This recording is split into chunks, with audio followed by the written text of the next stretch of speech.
Hi, good afternoon, and welcome to this panel as Culture as an Export. First of all,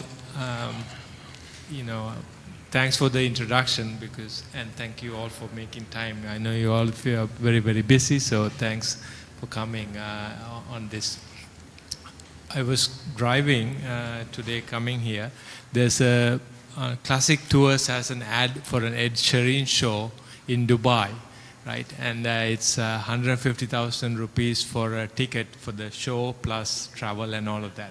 So, in a certain way, we don't necessarily think how culture as either an export or import is happening. K-pop, Bollywood, all of these things are happening. Last year, the three movies, Barbie, Mission Impossible, Top Gun, and there was one, what is the... No, the Avatar. The three movies grossed $2 billion in exports alone. Like I think all together they did about $4 billion for the three movies, and just the export part was like $2 billion. I'm not saying there's a lot of goes into it, but it's funny how big this industry is, and just that's three movies. So Sri Lanka is also doing some of this work and doing actually very good work, and that's what we wanted to kind of talk about in this one, to make the idea, the purpose of this one is to make the idea more mainstream, to demystify the idea that you can, how to build a business using culture as an export, yeah? So please feel free to ask questions. There'll be 2 times I've kind of kept to keep questions. So, but if you have a dying question, ask directly. Yeah, thank you. So I want to start with Anushka to give a sense of how big is the creative industry in Sri Lanka and some of the examples of creative industries around the world where you've studied.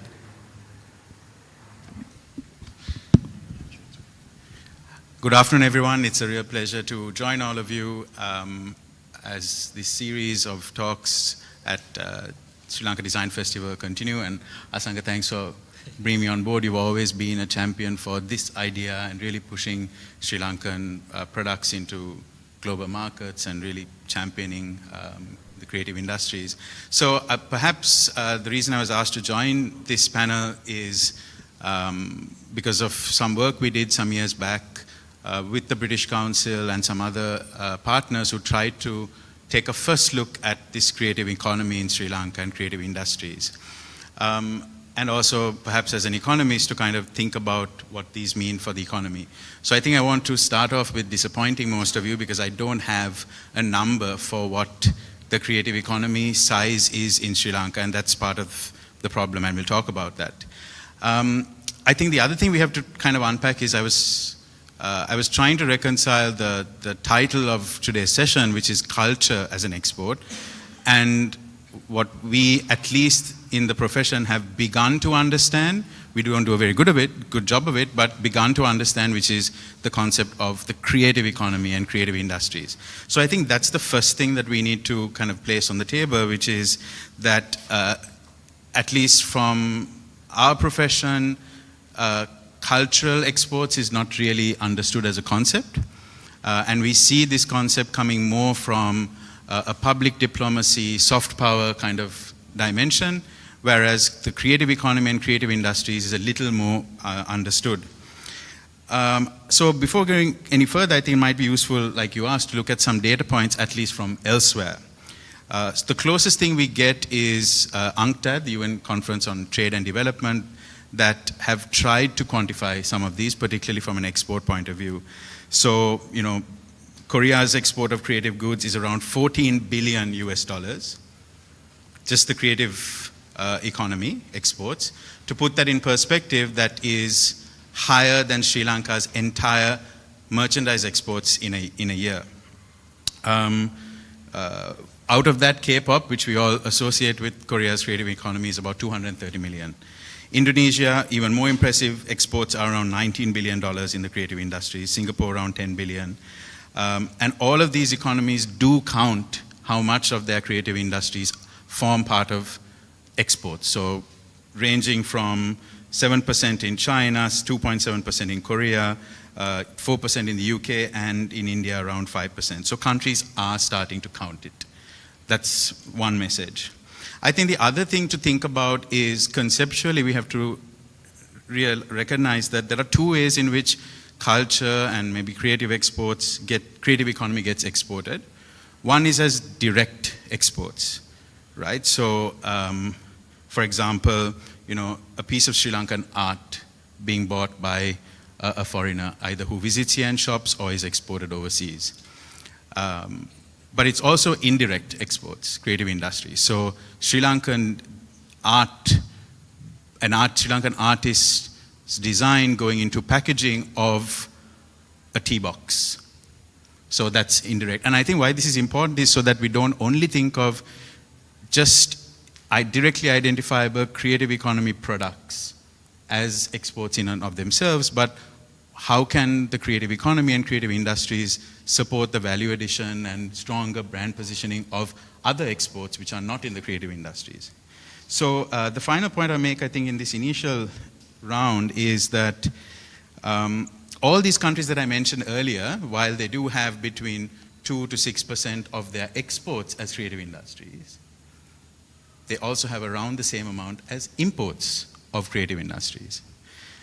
And this is where I think we want to really push that conversation a little bit, because my sense of international trade is that exports and imports are two sides of the same coin. And we have to be open to imports as much as we are to exports. There is sometimes this tendency in Sri Lanka to say, we want to export, but we want to protect imports, And I don't mean, one-to-one exports of a creative industry and import of a creative industry, but I think at least looking at some of the things that go into Sri Lanka strengthening its creative industries. So, for example, I like to talk to a lot of Sri Lankan artists, and over the last 2 years, some of them have said, I've stopped painting this stuff I used to do in color because I can't get the brushes and the paints that I want to the standard I want because of the import restrictions, particularly. So, he moved to black and white or line drawings. Recording artists, for example, the high cost and import restrictions that affect their equipment, recording equipment, audiovisual equipment. I think so. When we think of the creative economy while thinking of exports, we have to also look at what are those imports that help grow this sector. It's the same way we care about apparels. We wouldn't put a bar on apparel raw material imports, right? So I just want to also place that, because sometimes in Sri Lanka there's this tendency to say we want to export more, but we also want to protect our imports. And so I'll stop there for now. Thank you, Anushka. I want to move to Giselle, who's is not only the director for the upcoming Gold Lit Fest. Please buy tickets, everybody in advance. I'm not sure whether the tickets are on sale. If you haven't bought it, please buy it. Coming soon. Okay. Yes, and but she has done actually. She was part of the team for Olympics, Sochi Olympics, opening and closing ceremonies, as well as the recent Dubai Expo. So how do you, these are massive cultural events. How do you start putting something together? What is the timeline? How do you bring so many different stakeholders and constituencies? And how do you get this idea of culture, out there, right? And even bring the sponsors in to do it. Yeah, I think that's it's interesting. I mean, there's lots to unpack there. First up is timelines and planning ahead. This is something that these large-scale global events, they don't come in a year. These are planned 10, 12 years in advance. So a huge amount of planning goes into it. Stakeholders is an interesting idea as well, because actually some of the most successful events that I've worked on don't necessarily, the stakeholders have bought into the events. So it's one vision. If you've got a creative director of an opening ceremony, they're not taking into consideration all of their stakeholders, otherwise their message is going to get completely diluted. And actually, for a success, also on the Gaul Literary Festival, for us, if we took into consideration every single stakeholder's opinion and thoughts, the Literary Festival would be completely, diluted. What we have to do is flip it, and in reverse, we get our stakeholders on board with our vision, and they are buying into that. So I think that's really important when you're thinking about sort of global events and cultural events as well. Culture can be very easily diluted if you start to sort of take into consideration too many opinions, if you like. So I'll follow up on that one. Now, when you're looking at Gaul Lit Fest, how you're planning, to bring all these people into the idea, especially as you're kind of relaunching it after a couple of years. How are we planning to bring them in? Yeah,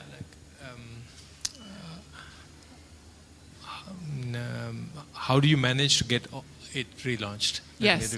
No, well, so we're very lucky with Gaul Literary Festival in that it's a pre-existing event which everybody wants to see the return of, I think, and I hope. So we already have the support there. We are rebuilding something. The last Literary Festival was in 2019. So there is an element of rebuilding from scratch. We haven't got the same people or the same teams that we had in previous years, but the reputation is there, so we've already got a head start. And I think it's quite nice to work on an event that's already got the reputation and that you can kind of mold a little bit to the current times. So we've now identified certain elements of the festival which have worked really well. For example, the food events. Everybody loves the food event. There's a global food trend happening right now. So why don't we maximize on that by building it out and tagging it onto the festival, extending it across. We've now got something called Gourmet Gaul, which essentially is the food side of the Gaul Literary Festival, but extended out across 3 months. And I would love to see us sort of growing the festival organically in those sort of ways. It's going to be a little bit experimental this year to see what works and what doesn't work. But I think that's kind of the beauty of it. You've just got to try things and be adventurous and have sort of big visions and get people on board. Thank you, Charlene. Everybody knows Charlene, and he's been working really how to build culture, Sri Lankan culture into Spa Ceylon. I wanted to touch a little bit about the association of Ceylon and because there are a lot of design people here. How did you decide about adding Ceylon into it? How you are creating this experience, Ceylon, into all of your products and experiences? Good afternoon all. Firstly, Spa Ceylon was built to be an export brand. We sat and conceptualized how we could build a brand that had the legs to go international. And after doing a lot of research, after spending a lot of time ourselves going into different markets, looking at what was there, we identified two things. One was, this was early 2000s, very early 2000s. We identified two things. One was the world was going green. People were looking for green alternatives across the board.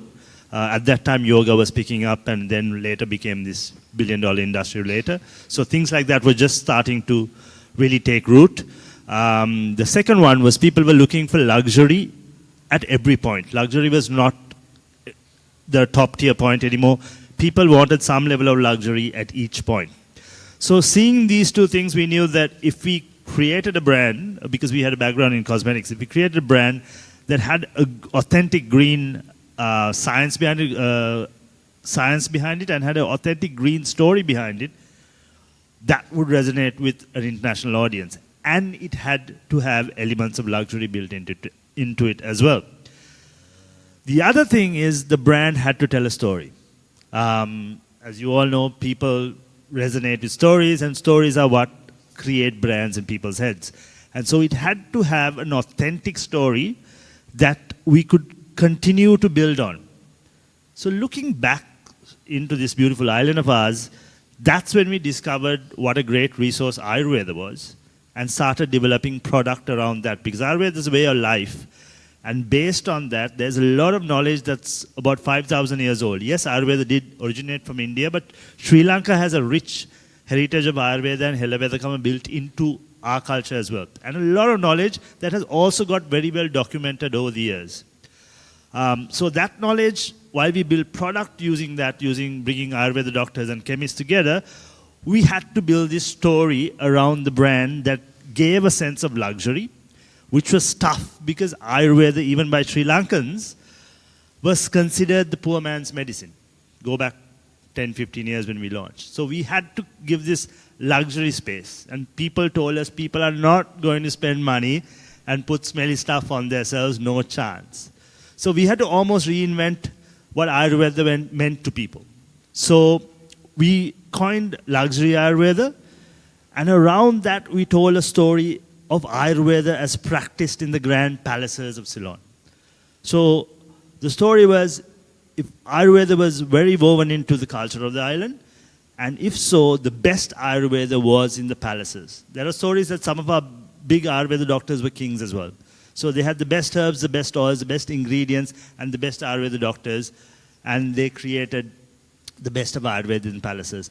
So then we built in all the insignia that came with royalty. So a lot of the flowers, the motifs, the art you see are from palaces, temples, all that woven into the culture of the island.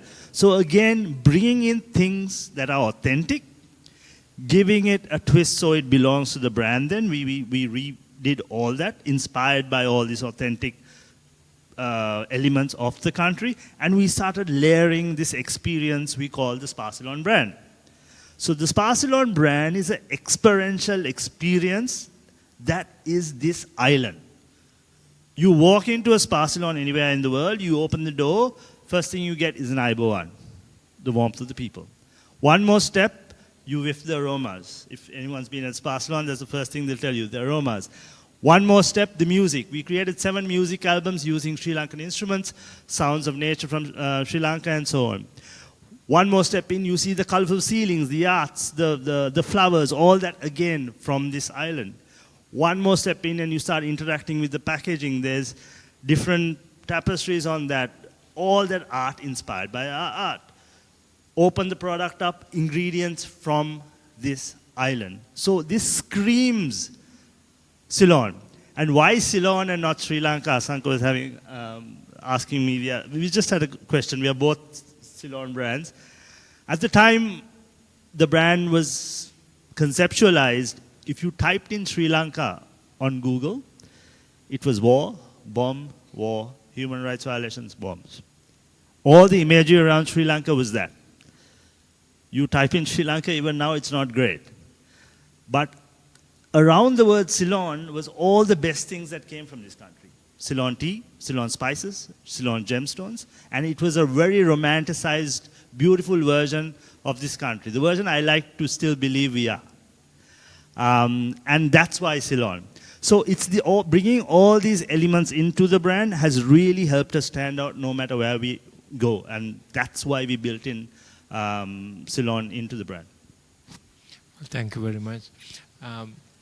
I want to move to Shahara and ask her. So Shahara worked in Malaysia for a while, actually for quite some time, helping develop like cultural tourism for Malaysia. So if you are looking at Sri Lanka as a way to kind of develop cultural exports, how does a country start to think cultural at that kind of a scale? We had a chance to see how Gold Lit Fest and Spa Ceylon is building, but how does a country start to think about culture as an export, not as individual companies? Thank you, Asanka. What I love about these two guys in particular is that they're so passionate about what they do. I'm wondering whether at any point Asanka ever takes his sarong out. I hope he does in bed, but the devil is in the detail. And I was in Malaysia for 2 stints, but for around 10 years, and a fair amount of it was we won the tourism account, and Malaysia is considered to be one of the best at tourism within the region for certain things.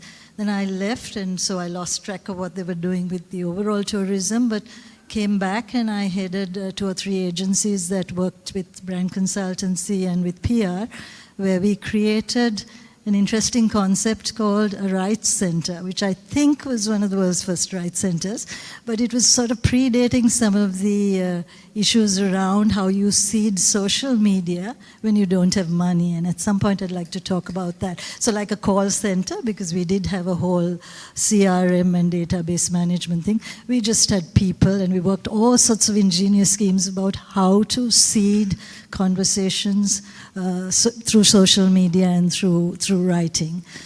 So we had specialists who did nothing. Some groups just listened, right? But what I'd like to talk of, just to tie into two things that Anushka said and Giselle said, initially is possibly give you an example of some of the work we did in Malaysia around what they called a chuti-chuti campaign. So in Malaysia, if like cricket is possibly a religion in Sri Lanka, food is a religion in Malaysia. I mean, my colleagues would insist on taking me a good 1.5 hours to eat a particularly authentic fish head curry or things like that, right? So they really get passionate around it. So we took a food theme and we wanted to market cuisine.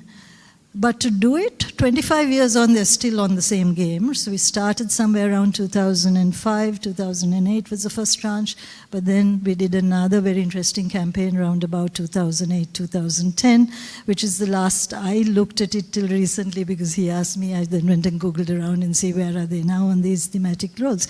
So the 3-month campaign, which was all around gourmet food, but they took it at many strands. The first was an international ASEAN festival. They had Chef Wong or someone who was there at that time, a fairly good celebrity. And they started with a local celebrity chef. And then from there, they moved to inviting across the region, Thailand, Singapore, Malaysia, Philippines, the 10 of the best chefs around the region. And they brought him. So Singapore was doing a lot of what was called borrowed scenery strategy for tourism and for exports. So they were not very culturally deep because it was more kind of cosmopolitan urban thing. So their strategy was to borrow. When people felt the Chinese were not warm enough, they created the Singapore girl with a smile, which was to hit Malaysia, which is a warmer country and more hospitality like us. So they were very good at this. So Malaysia wanted to hit back. So always there's also a competitive scenario scanning. Who is your main competitor? Where do you want to pull people from? So because it's also not an island, it has these porous borders. They looked at the whole region and they wanted to bring people in from that area. It was also a slump at the point they initially conceptualized it. So you can imagine like maybe COVID times for us. So they also wanted domestic tourism. Anyway, to move on, so then they had these big sort of cookout sessions in the malls because there was a huge mall culture there. And then what my agency did, and I was head of strategy at that time, one of the things we created was a very interesting, cheap idea. Long before New Zealand came out with that famous campaign of, people wanting to go and spend a night in an island, which became a huge sort of social media storm, we just asked everybody on a competition to start ranking. And we took three food lines. One was nasi lemak, which is like our kiribat, which is kind of a standard thing that everybody likes and has huge history to it. It goes right across to Australia and Cocos Islands and places that have nasi lemak. And they deeply researched it enough to find these threads and bring in the storytelling around it. They took bakute, which is a kind of bone broth thing that the Chinese like, and they took laksa. They didn't take everything. And they ran competitions and they asked all the young people if they wanted to go and taste these on a trail through 15 states, could they write up and tell you their experiences and vote around it? And the interesting thing is, as you ask people to vote around it, you will find, as you probably have seen, somebody's, son-in-law or cousin or someone is going to win a competition. You might even find a jet wing or your cousin or someone saying, why don't you vote for this? So the companies were also seeding it, right? They were paying for search engine optimization and various things, and they were funding because they wanted somewhere along the way for someone to detour to their particular restaurant or whatever. But international writers, bloggers, journalists all got into the fray. The TV stations and radio stations all started chat shows around it, and it started going extremely viral, right? And interestingly, they had a sort of quality sprucing up where people were walking around and seeing that the podi kades weren't too tacky because people were coming in suddenly and there was business.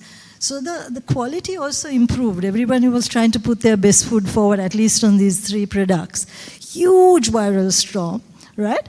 Then everybody was given the prize was that you could, once it was over, certain people who had written the best sort of things would get a chance to actually go through all these 15 states, fully paid, and they would be able to stay in these areas. So young people were, there was one option where you could actually party and take a whole gang of friends and go and eat and dine and wine.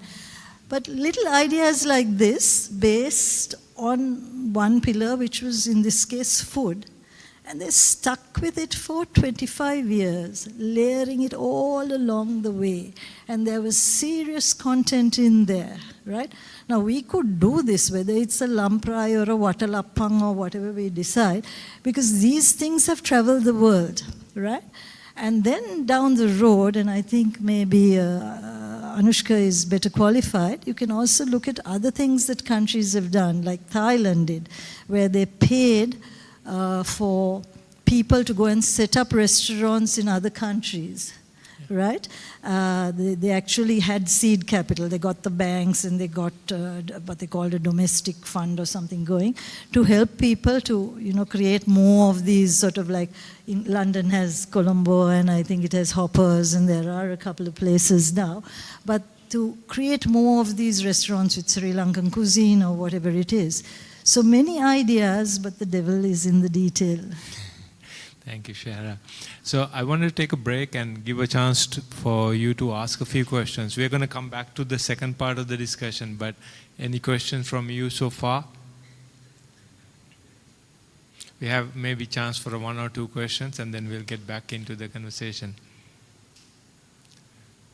Okay. This was crystal clear. Perfect. Yes. How would you identify the cultural sectors? I mean, you mentioned food, but there's obviously there's so many different cultural sectors. How would you, from a countrywide point of view, approach identifying what sectors to focus on and to build events or brands around? I mean, where do you start with something like that? So theoretically, what you'd probably do is you'd look at a brand equity study of some sort. So brand equity is not just a number, right? So there is theory on destination branding where you would have, but in cultural tourism the UN is coming up with tangible, intangible and other assets in which those are tracked to some level and then you pick stuff. So I mean I would say we have to start with things that we are really good at and there is some depth and then work around that. And that's always been our problem. Somebody will turn around and say, you know what, Chandran Ratam did a film, so now let's go and create Bollywood, right? Or Yohani did something and let's create, we can take on the Koreans at something else. And we, a bit of this, a bit of that. We don't take any one campaign and then push it through. Just because it's a design school, I'm going to flip this. I don't know what they all think about So Sri Lanka. I think it's a lovely, quirky idea. But my God, as a logo, that So Sri Lanka sucks. And let me tell you why, right? It's exactly what Shalin was talking about. There is subliminally, otherwise my quirky eye reads it like SOS Sri Lanka, right? It does if you look at it visually. And that's dangerous because we are coming in a time where, you know, that's the last thing you want, that this is a troubled country, a country in trouble with all sorts of dire things. So subliminally too, one has to look at the layering, right? So you don't take a particularly controversial area and get into it. You have to play around with things with there's some depth. And maybe later your second question, I have a hobby horse I'd like to push. Yes, absolutely. So I wanted to get back to, so the concept I'm hoping that a little bit clear. There are all of you, the second part is like, I wanted to actually throw an idea where how do you take a business like, and start layering. I wanted to get this to Charlene. If you were doing another project, for example, how would you start taking a business and start layering cultural aspects to it? Is this helpful? Is it even for Sparsalon? You are in many locations. Do you decide? How do you decide? Okay, this is a good place. This is not a good place to go. How do you figure this piece out? Okay, I reckon two questions. One is how do we pick locations, as in store locations? Yes. Okay, if it's, well, Or it's... countries at least. Oh, countries. Okay.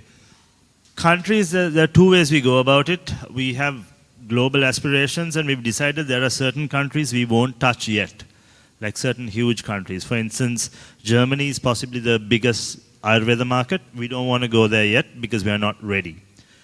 The US is the biggest retail market. We don't want to go there yet. We are not ready.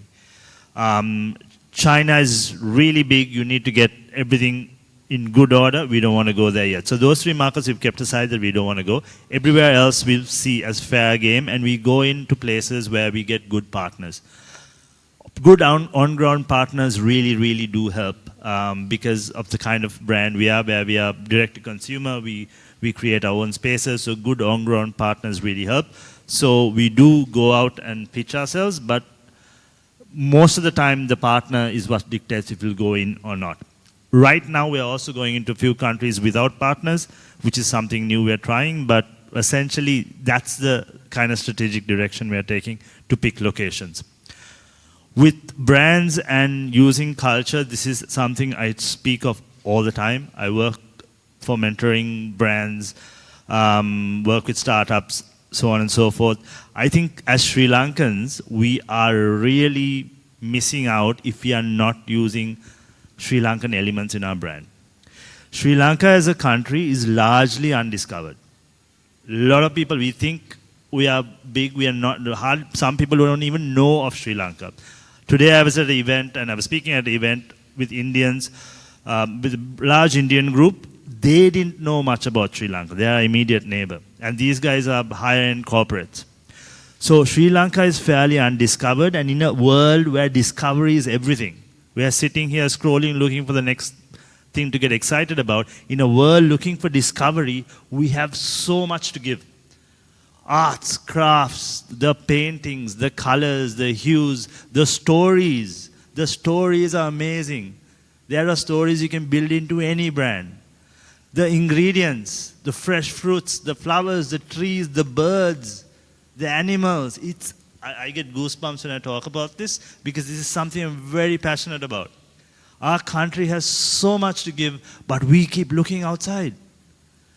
People want to build the next big brand, they're looking outside. Look back in. There are so many elements you can build into your brands, and when you build these elements into your brands, because we are undiscovered, you stand out.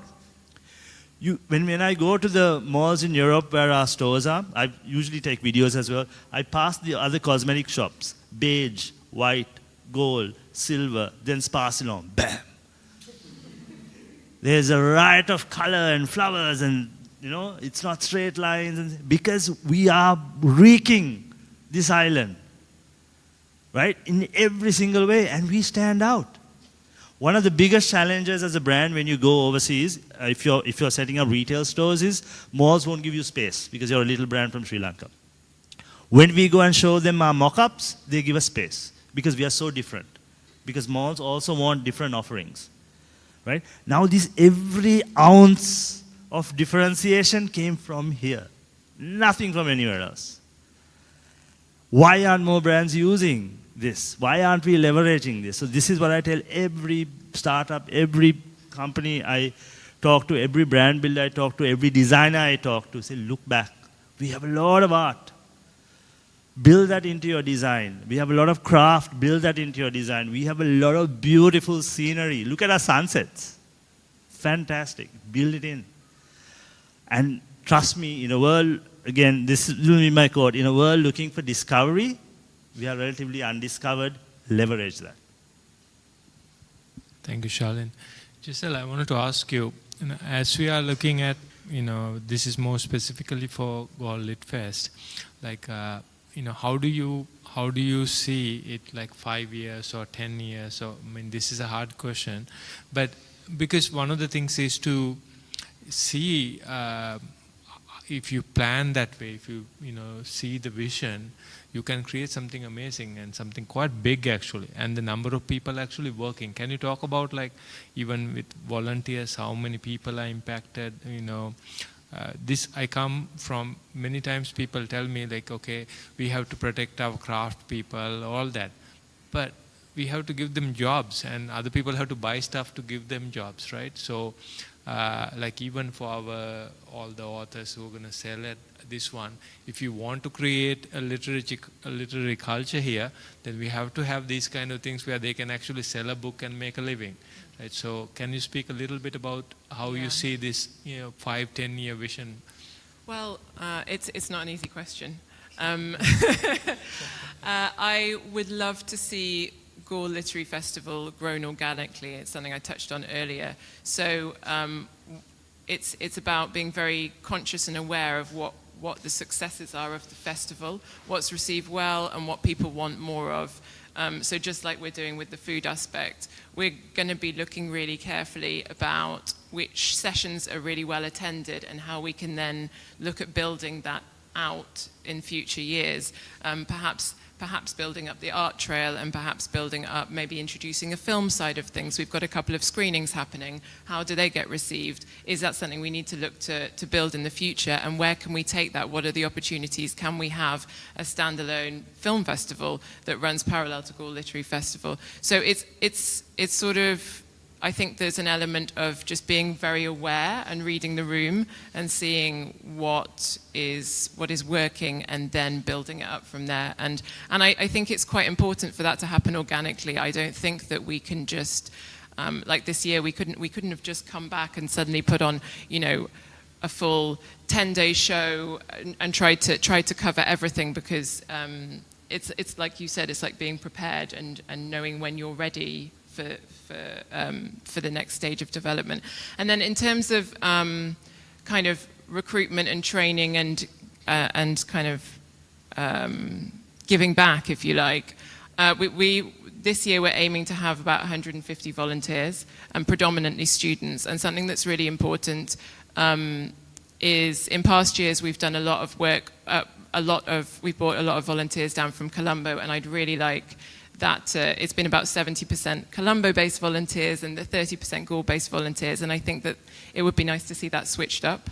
I think it's a Goa-based festival, and we really need to invest in the local community, and people in Goa need to feel like they own it, so that's really important. We're doing a lot of local communications on what everybody from tuk-tuk drivers, we were talking about cafe owners.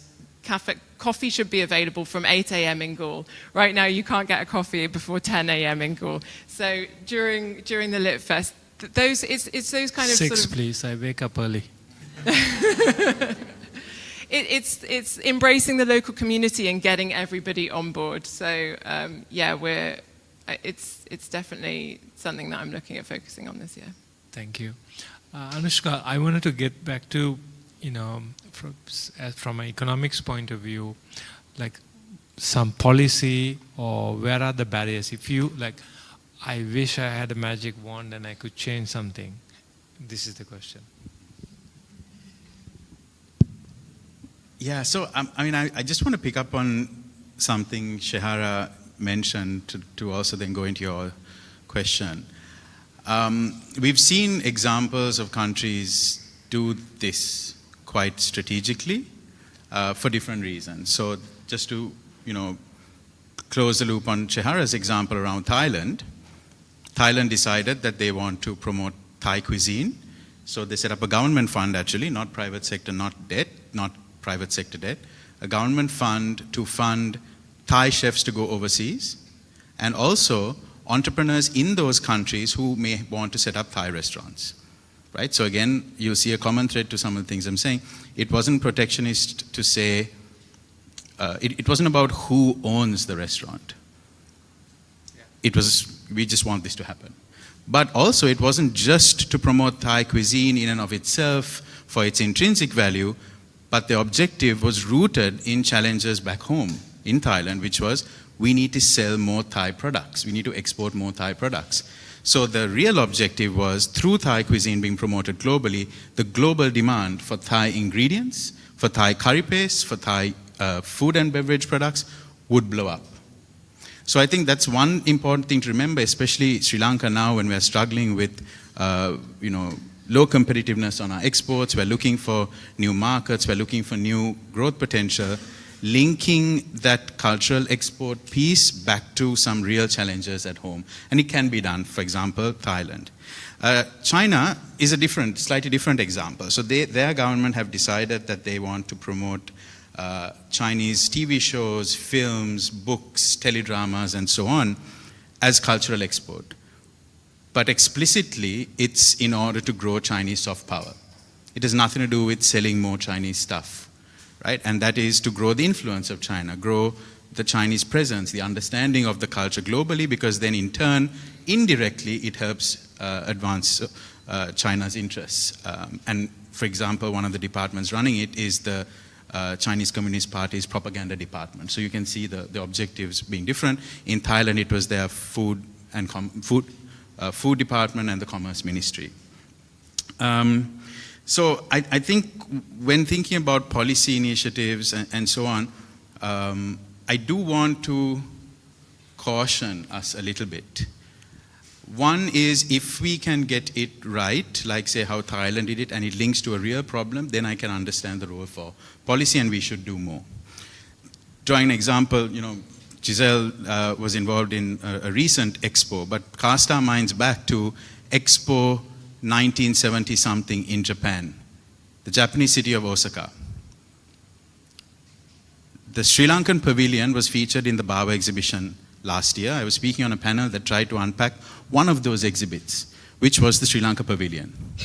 And that Sri Lankan pavilion had Bava, Ismat Rahim, and Ina de Silva all put in their design prowess into designing that pavilion. So there was a government institution that thought, we're not just going to contract someone in Osaka to build our pavilion, we want to use this global occasion to position Sri Lanka in a particular way. And that design was so thoughtful, the table at which business people would sit across each other at the tourism and trade talks was a beautiful Ina batik with the perspex or whatever on top. There was a huge Ina batik dropping down from the ceiling. The walls of the pavilion, the separators, were designed by Baba using paper because as a hat tip to the host, Japan, who value paper craft. It was incredibly thoughtful, and it was very determined. So I think there, again, it wasn't just these private individuals who figured it out. There was someone in government who decided, we want to use this occasion. Fast forward to Expo Dubai, the Sri Lankan pavilion, plain vanilla, cookie cutter, you can just do that, anyone can do that. It really didn't scream Sri Lanka. So I think policy initiative, when done right and when with vision, with inspiration, with openness to who should be involved, can work. But I also want to caution that sometimes you don't want government, you don't want policy, you want it to grow organically. Because again, if you draw a parallel between a creative industry export and your commodity exports, we've seen, for example, commodity exports like coconut, the government come in and say, we no longer want to export raw coconut, we want only value-added coconut, and to engineer that, we're going to put a cess on exports. You can't do that with a creative industry product because it doesn't just pass across a border on a ship or on a plane, but the fact is someone was deciding how it should be shaped. All of you who care about the culture and creative industries, to what extent do you want someone in government deciding? Do you feel that they have the inspiration, like those people who had the inspiration and foresight in 1970 to get the Bavas and Ina de Silvas? I don't know, it's a question mark. The other point I want to leave is maybe maybe a little provocative, and that is culture is contested. Yeah. One can argue that Ceylon being in a brand is harking back to a colonial era and everything that was associated with that. We have instances where culture seen as the tea plantations and the quaintness of a tea experience was, a particular tourism brand put a line room experience, and we saw the uproar because it was rooted in a huge amount of inequality. So was that culture? Was that okay to put that as culture? And we see Sri Lankan recipes. My wife runs a catering business, so through her I follow all these chefs and food influencers.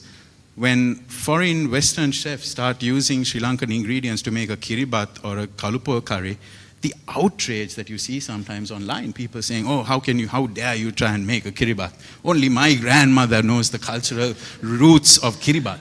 You're not using you're using the wrong ratio of coconut milk to rice. I mean, who cares? But that's the thing, if we are promoting that, like Thailand said, we're not going to tell you how to make your Thai green curry, but we want to sell you more ingredients. If you want to make a twist on it, we're okay with that. The High Commission is not going to come and clamp down on your restaurant. Yeah. So I think we really need to think, culture is contested. How okay are we with critiquing this when we are pushing one part of our culture, other people critiquing to say, be careful.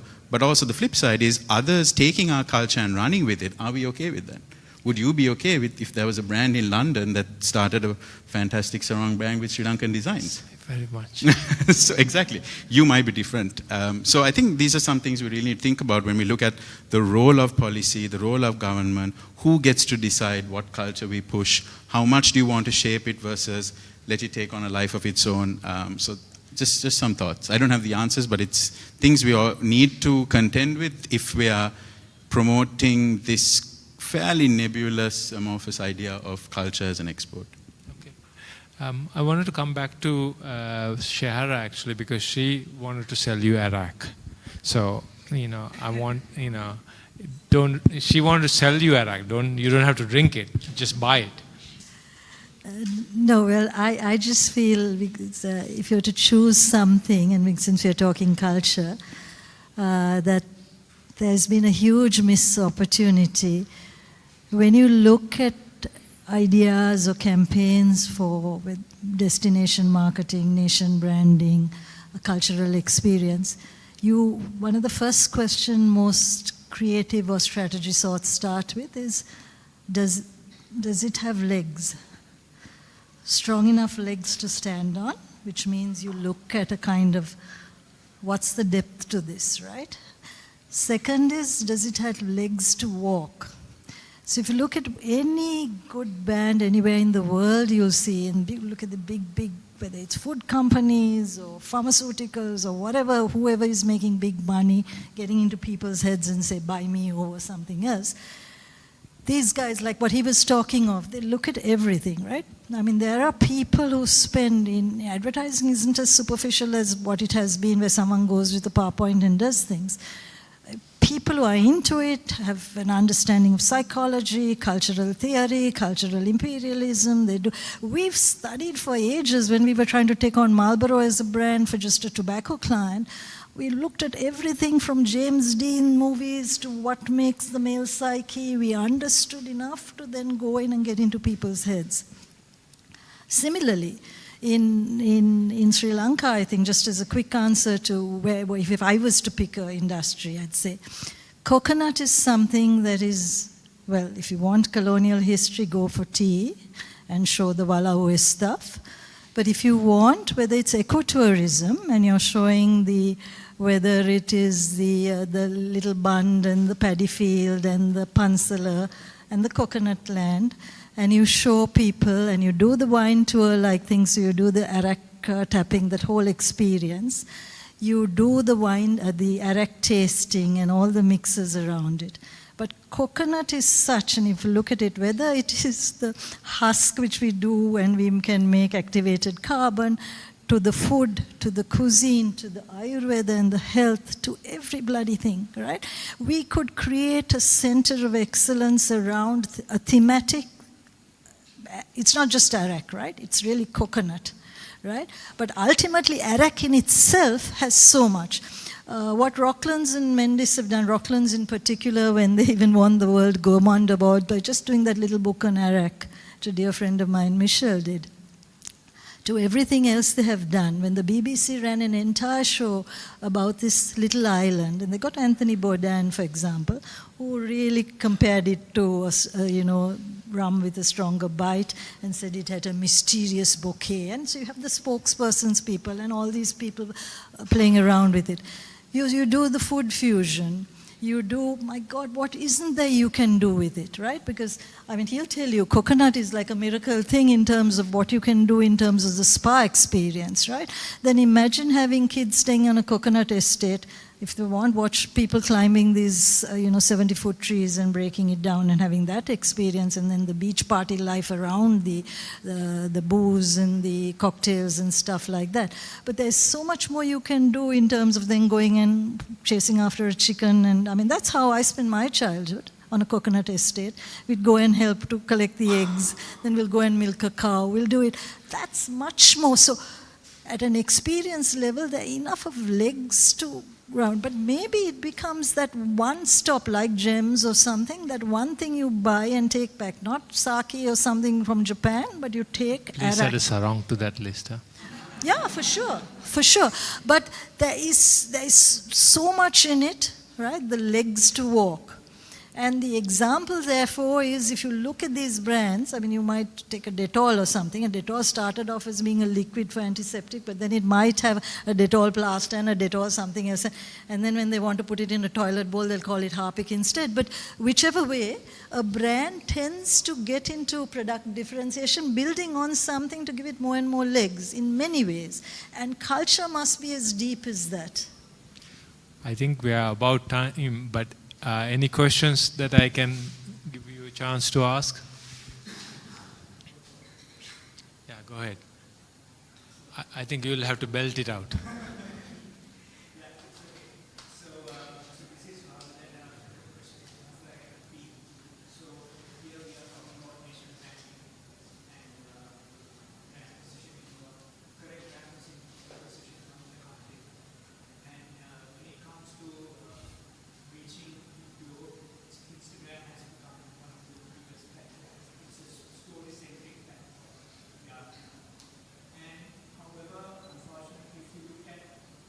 Sri Lanka Instagram page, the name is not Sri Lanka.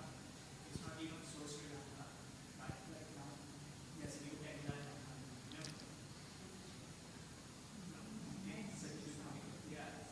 It's called Destination Sri Lanka with the booking. So if you go to other countries, Australia, you get Australia from a landing page. So how come people still have I think I have to direct that to Ministry of Tourism, that question. Nobody's here on that one. So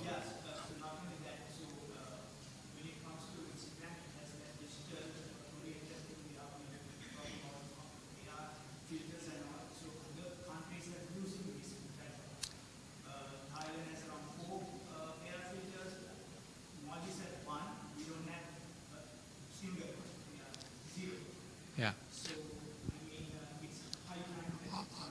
I think these are really valid questions. Probably the person sitting next to you, Parami, can direct you to Ministry of Tourism or whatever. Partly by intention I kept this one private sector because we wanted to see how it's easy to point to the government and say they are not doing. There are a lot of other problems they are trying to solve too. I don't by any means saying that they're doing a bad job or a good job. It's just, it's a difficult job. And especially at the current state of the government, where we are in finances and everything, it's a difficult job. So, but the private sector itself, as individuals, there's roughly 50, 60 people. There's initiative from us, We can take it. Make the air filter and give it to the people. Put it in your own Instagram, right?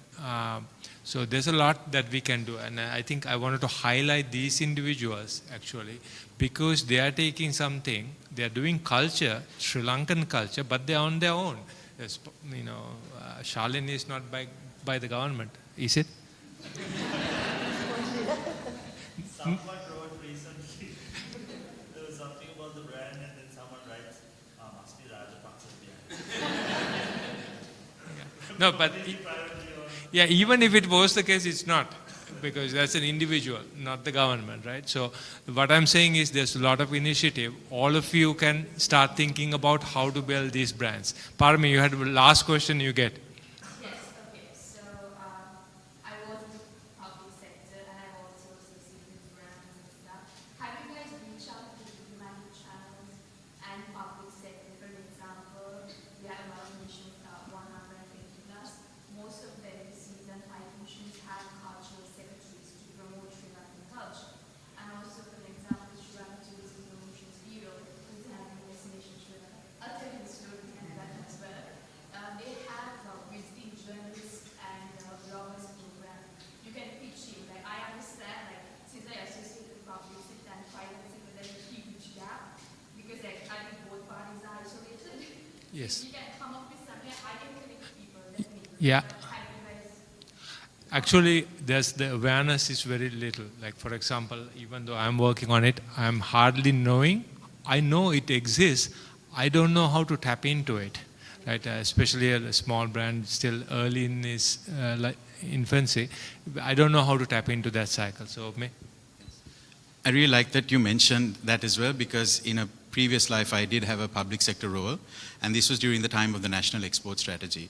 A new sector was picked for export promotion, which is the IT services industry, and we realized, like you said, the power of this massive outreach network, which is our missions. So one of the things the industry did, with a little bit help from government, but largely industry-led, was say, how do we get our missions abroad to even know the competencies and capabilities of our IT industry? So they sat down, they did remote briefing sessions out of the Ministry of Foreign Affairs on video call with 30, 40 plus high commissioners on the call, where the industry briefed them with case studies. This is what Cisco Labs is doing with the largest food distribution. This is what London Stock Exchange Group has done, all homegrown IT. So I think there is a lot that can be achieved if the private sector, it doesn't have to be everybody, you will never get consensus with everybody. Just take it and say, we'd like to do a briefing session about the new types of creative industries coming out and the new people, because through that what happens is they're very good if you give them information. They start looking for partners. The high commissioners start inserting those things in their speeches, which are very powerful outreach tools. They start pushing for joint festivals. So don't underestimate the power of that, that network, but also don't overestimate how much they know about the great stuff happening here. They probably don't. You walk into an embassy, you still see very traditional motifs, very traditional arts and crafts, but I think we have to be proactive. We have to go to them and say, at your next Independence Day event, don't give this particular item, it's from the 1980s. Here is stuff we'll give you. Talk about this product. Here's a story to help you say it in 3 minutes in your address. I think that's the kind of proactiveness we have to get. And I want to just end by recalling something we tried to do with the British Council around creative industries. I think a part of the problem, and this Giselle probably knows very well, is getting a joint vision for this. And we tried to get a group of people together to put some thought into it and drive it as the same way the IT industry would drive it as SLASCOM. What would this body be? It doesn't have to be a large formal body, but is there consensus among a small group of people ranging from fashion designers to chefs to literary festival hosts to culture-related brands to come together to say, okay, we are going to put some thought into a common program. It's been many years since we had that conversation and we haven't seen that come through. And often, if just like LitFest has done and others, if you come together and show that we have a plan, we just need a little bit of support, the momentum is so much that the government, which is also kind of short on ideas and imagination, sometimes tend to get behind it and say, okay, go ahead, we'll give you this this and that. So I think that's a challenge to the industry as well. If I can add something, the best. I think we are Yeah, really just a quick thing. The problem with Sri Lanka is that we've hundreds of plans, right? So we have to pick one or two and then deep dive in. And I don't know how many more people you want around the table. So I just be careful in terms of how you say it.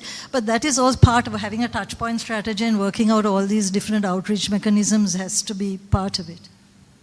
Well, that was really good set of ideas. Even I got this idea about how to now sell more sarongs, so that's thank you.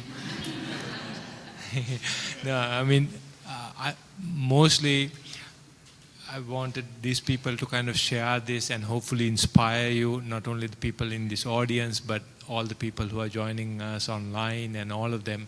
First of all, thank you for coming on a Saturday afternoon and spending this, but be inspired, dream big, and there's a lot of support.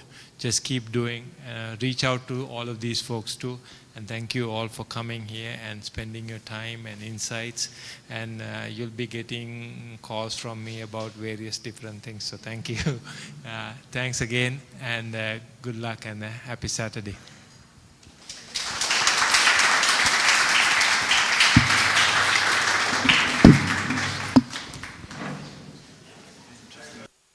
Please don't go anywhere, because the next up we have the Street of